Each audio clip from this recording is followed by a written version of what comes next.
का सांगितलं नाही मला सगळं? रॉकी इथेच आहे हे लपवून ठेवलं तुम्ही माझ्यापासून. रॉकीला लागलंय हे लपवून ठेवलं. काय चाललं काय तुमचं? आणि रॉकी तुझं आणि संपदाचं हे सगळं काय आहे? कधीपासून चाललंय?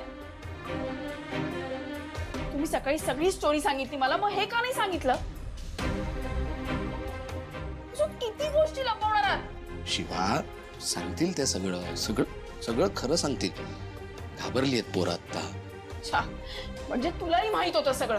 हो, मला माहिती होतं. रादर रॉकी आणि संपदाला प्रेमाची जाणीव मीच करून दिली होती.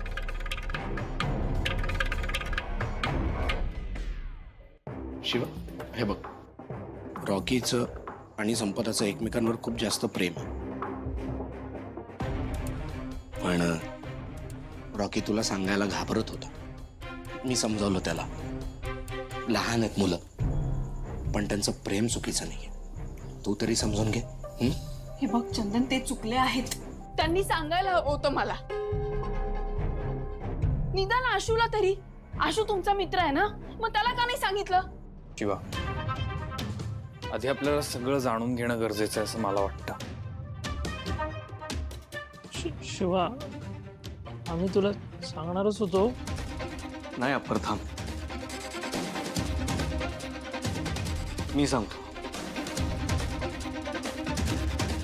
हे बघ रॉकी, आम्ही तुला आणि तिला एकत्र बघतोय.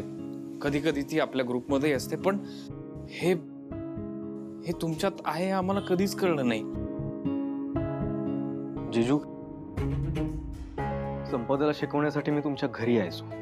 आम्हालाच कळलं नाही आम्ही कधी एकमेकांच्या प्रेमात पडलो.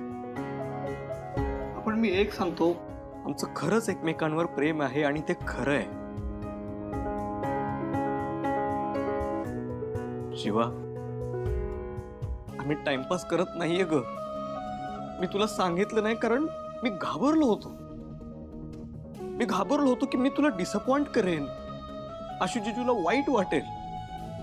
संपदाला शिकवण्यासाठी तुम्ही मला घरी आणलं, पण शिवाय मी मुद्दाम नाही केलं ग. मी खरंच मुद्दाम नाही केलं.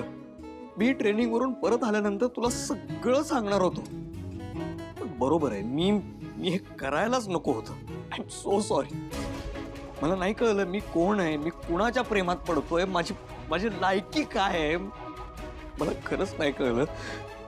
पण माझं प्रेम खरं आहे. खरंच सॉरी.